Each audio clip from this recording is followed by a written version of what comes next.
प्रश्नावली 4.3 के अब आगे के प्रश्नों को हल कर लेते हैं। तो अगला जो प्रश्न है वो है उपयुक्त प्रश्न 1 में दिए गए द्विघात समीकरणों के मूल द्विघात सूत्र का उपयोग करके ज्ञात कीजिए। तो यहाँ पे क्या क्या है, प्रश्न 1 में हमें जाना है। जो हमने इससे पहले वाले प्रश्नों को जो हल किया है ना, उसी प्रश्न को इस बार हमें द्विघात सूत्र का उपयोग करके हल करना है। तो ये द्विघात सूत्र क्या होता है, तो पहले द्विघात सूत्र को जान लेते हैं। द्विघात सूत्र या हम उसे कहते हैं श्रीधराचार्य सूत्र के नाम से भी जानते हैं। तो यहाँ पे तो सिर्फ द्विघात सूत्र का है, तो हम इसे द्विघात सूत्र के नाम से ही पढ़ेंगे। तो द्विघात सूत्र को हम दर्शाते हैं एक्स से, और यहाँ पे होता है -b plus minus under root के अंदर b² माइनस 4ac, और सबके बटे में होता है 2a रहता है। हम इस सूत्र का उपयोग करेंगे ये जो प्रश्न है, प्रश्न क्रमांक 2 को हल करने के लिए। तो चलो अब शुरू करते हैं। तो जो प्रश्न क्रमांक 1 है उसमें जो प्रश्न दिया है, उनका जो पहला प्रश्न है उसको हम ले लेते हैं। तो पहला प्रश्न दिया हुआ है 2x का वर्ग माइनस 7x प्लस 3 बराबर 0। इस प्रश्न को हमें द्विघात सूत्र से हमें हल करना है। तो सबसे पहले हम यहाँ पे a b c का मान निकाल लेते हैं। तो a बराबर यहाँ पे 2 निकलेगा, b बराबर -7 और c बराबर 3 यहाँ पे प्राप्त होगा। अब a b c के मान को कहाँ पे रखेंगे, द्विघात सूत्र में। तो यहाँ पे लिख लो द्विघात सूत्र, या डायरेक्ट x लिखो और सूत्र को लिख लेते हैं। b plus minus under root के अंदर b² माइनस 4ac अपान 2a। इस सूत्र में मानों को रख दो। तो b का मान क्या है, तो यहाँ पे पहले देखो, पहले क्या लगा है, माइनस लगा है, माइनस लगा लो। और b का मान -7 है, तो ये रहा -7 प्लस माइनस कोष्टक के अंदर में b² का है, तो b कहाँ पे, यहाँ पे है। तो b का मान क्या है, -7 है, और इसका वर्ग लगा देते हैं। -4 गुणित a का मान कितना है, 2 है, और c का मान कितना है, 3 है। नीचे में 2 है और a का मान कितना है, a का मान 2 है। ये रहा, हमने सभी मानों को उनके स्थानों पे रख लिया। अब आगे हल बस हमें करना है। तो चलो हल करते हैं।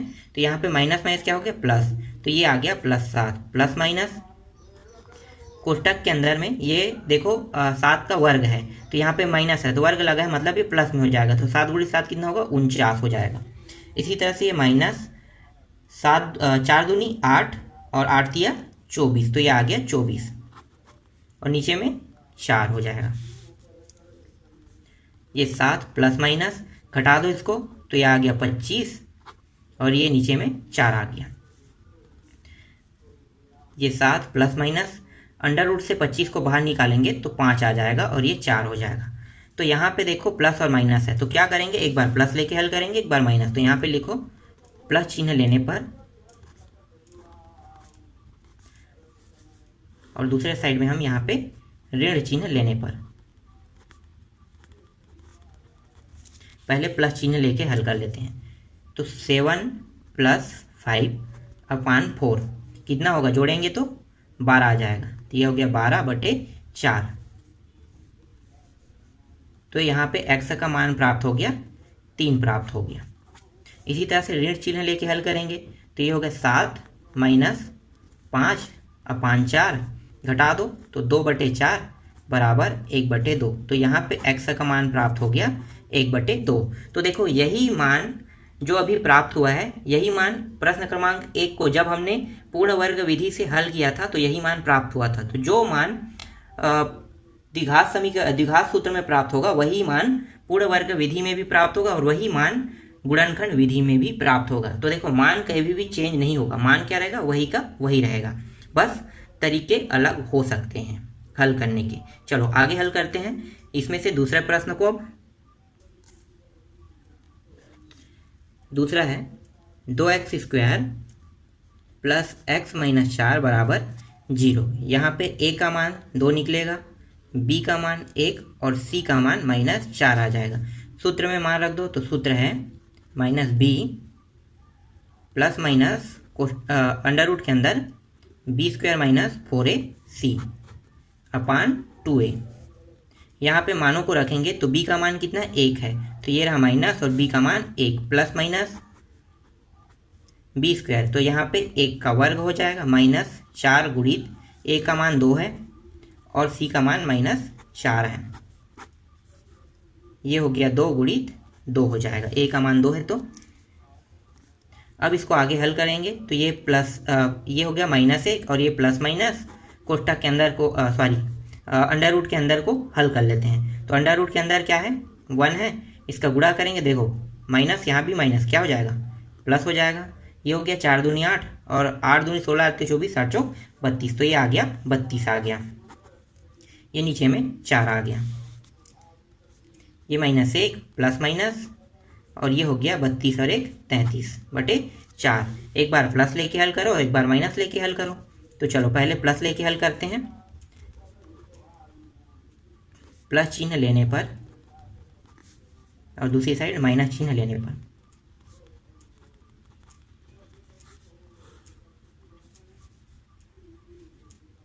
तो यहाँ पे है -1 प्लस माइनस करनी 3, सॉरी प्लस लेना है ना, तो इसको हटा दो माइनस को, और ये हो गया 4।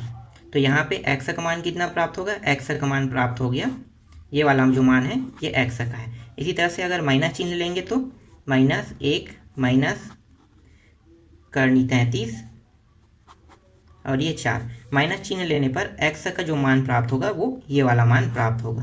तो देखो दोनों मान निकल गया, एक x का मान प्लस चिन्ह लेने पर ये निकला और माइनस चिन्ह लेने पर ये वाला मान आया।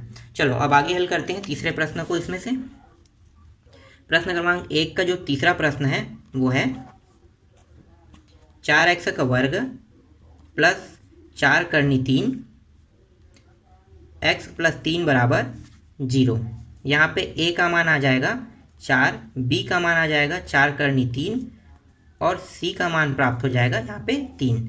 सूत्र में मान रख देते हैं। तो सूत्र क्या है, इस बार मैं डायरेक्ट रख रहा हूँ, b का मान रखना है हमें पहले, तो यहाँ पे माइनस है, b का मान 4 करनी 3 है, प्लस माइनस लगेगा, फिर b² आता है, b² का मान कितना रहेगा 4 करनी 3 का वर्ग हो जाएगा, फिर 4 a का मान रखते हैं, a का मान 4 और c का मान कितना है 3 है,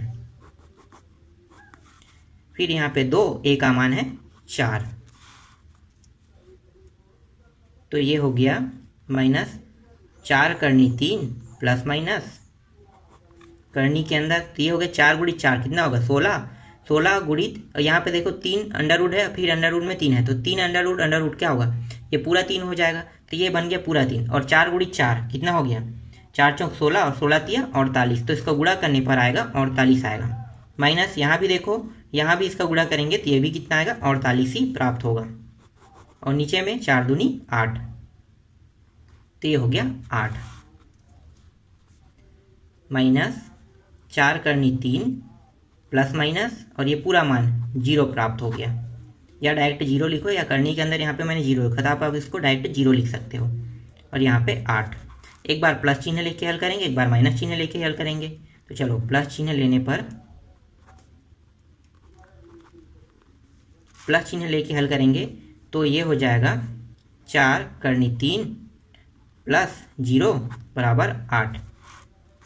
तो इसका तो कोई मतलब नहीं हो रहा है, तो हम इसको कटा देते हैं, 4 एकम 4 दूनी, 4 दूनी, यहाँ पे क्या लगा माइनस लगा है ना, तो ये हो गया माइनस करनी 3/2 प्राप्त होगा, तो यहाँ पे एक x का मान प्राप्त हो गया। इसी तरह से माइनस चिन्ह लेके हल करेंगे तो लेने पर माइनस चिन्ह लेके हल करेंगे तो x बराबर -4 करनी 3 -0 और ये हो गया 8, इसका कोई मतलब नहीं होगा, तो यहाँ भी वैसे ही कट जाएगा, 4 एकम 4 दूनी, तो यहाँ पे x का मान प्राप्त हो गया करनी 3/2। तो देखो x के जो दोनों मान है यहाँ पे दोनों सेम प्राप्त हो रहा है, तो माइनस करनी 3/2 और माइनस करनी 3/2 दोनों मूल समान हैं। इसके बाद चौथा जो प्रश्न है, वो चौथा प्रश्न में d का जो मान था वो किस में आया था, ऋणात्मक में आया था, इसलिए हम चौथा प्रश्न को हल नहीं कर सकते, तो उसको जैसा है वैसा रहने देते हैं। अब आगे बढ़ते हैं प्रश्न क्रमांक 3 पर। तीसरा प्रश्न है निम्न समीकरणों के मूल ज्ञात कीजिए। इनमें से पहला प्रश्न को हम हल कर लेते हैं। तो पहला प्रश्न x - 1/x बराबर 3 और यहाँ पे x नॉट इक्वल 0। इसका मतलब क्या है, x नॉट इक्वल 0 का मतलब कि यहाँ पे ये कह रहा है कि x का मान हम 0 नहीं रख सकते, और दूसरा जो है वो x का मान 0 प्राप्त नहीं होना चाहिए, तो यही ये कहना चाहता है। चलो आगे हल करते हैं। नीचे में देखो, नीचे में x है, तो हम क्या करेंगे, इस x को हटाएंगे। तो हटाएंगे कैसे, तो जब हम ऊपर के पूरे पद में x से गुणा करेंगे तो नीचे से ये कट जाएगा। तो देखो कैसे हल होगा, तो ये हो गया एक्स को ऊपर में अगर हम गुणा कर देते हैं तो एक्स का वर्ग माइनस एक्स बटे एक्स बराबर 3x। गुणा करेंगे तो पूरे पद में ऊपर में गुणा हो गया, यहाँ पे ये दोनों कट गया तो यहाँ पे प्राप्त हो गया एक्स का वर्ग माइनस 1 बराबर 3x। तो ये हो जाएगा एक्स वर्ग, इसको इस साइड ले आते हैं 3x, और ये हो गया -1 बराबर 0। अब इसे हल करने के 3 विधि है, एक तो गुणनखंड विधि, दूसरा द्विघात सूत्र विधि, और तीसरा जो है वो पूर्ण वर्ग विधि है। हम इन तीनों विधि में से किसी भी विधि का यहाँ पे उपयोग कर सकते हैं, क्योंकि यहाँ पे नहीं कहा है कि आपको किस विधि से हल करना है। लेकिन यहाँ पे ये प्रश्न गुणनखंड विधि से हल नहीं होगा। क्यों नहीं होगा? क्योंकि यहाँ पे देखो जो बीच का मान है और ये जो मान है, दोनों सेटिस्फाई नहीं हो रहा है। क्यों सेटिस्फाई नहीं हो रहा है इसको आप जान लो। यहाँ पे आ रहा है 3, ठीक है, और यहाँ पे 1।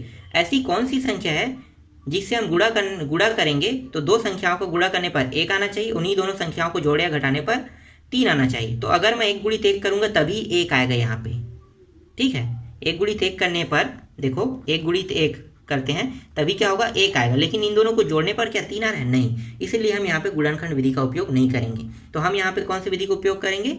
द्विघात सूत्र विधि का। तो चलो द्विघात सूत्र विधि लगाते हैं। यहाँ पे पहले हम यहाँ पे ए बी का मान निकाल लेते हैं। ए का मान 1, बी का मान -3 और सी का मान -1।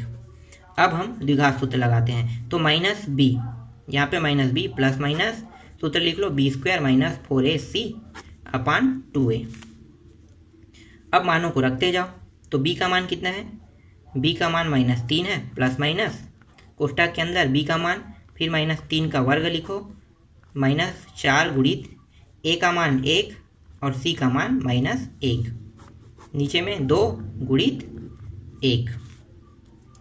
आगे हल कर दो तो ये हो जाएगा 3 प्लस माइनस 3 3 9, माइनस माइनस दोनों प्लस हो गया और ये हो गया 4 हो गया। यहाँ पे आ गया 2।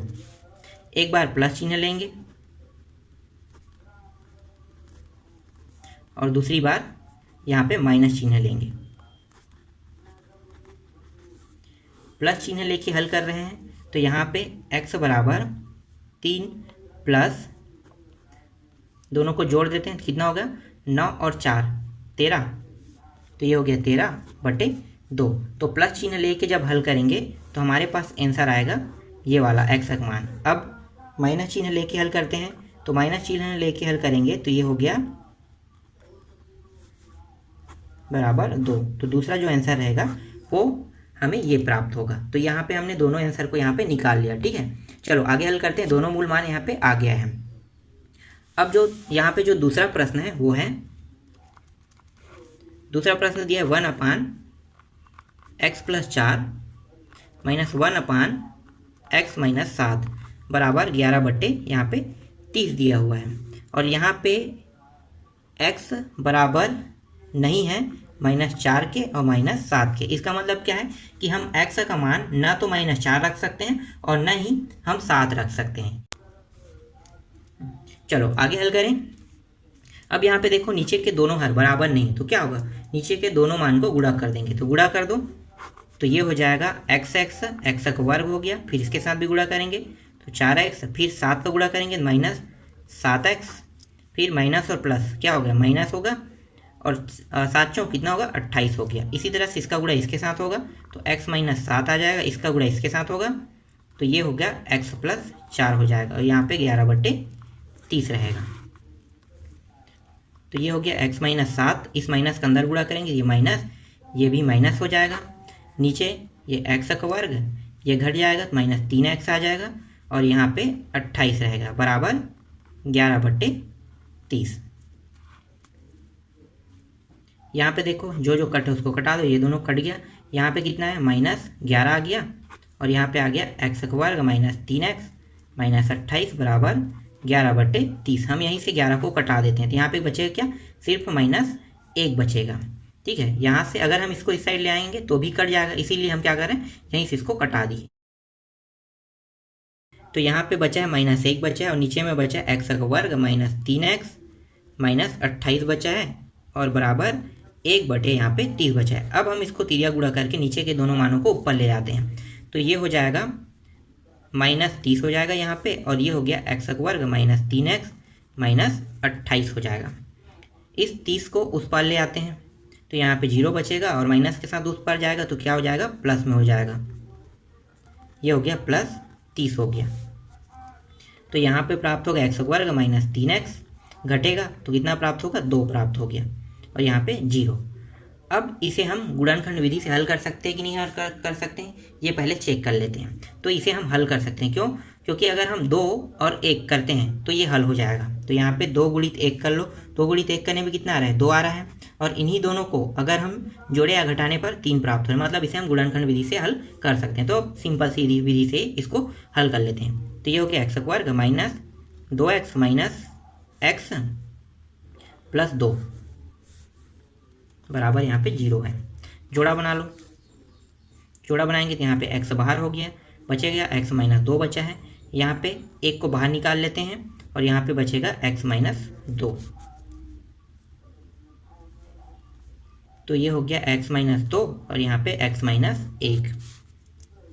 तो x का मान यहाँ पे 2 प्राप्त हुआ एक बार, और एक बार इसको लेके हल करेंगे तो x का मान यहाँ पे प्राप्त होगा 1 प्राप्त होगा। तो ये रहा, यहाँ पे दोनों मान निकल गया।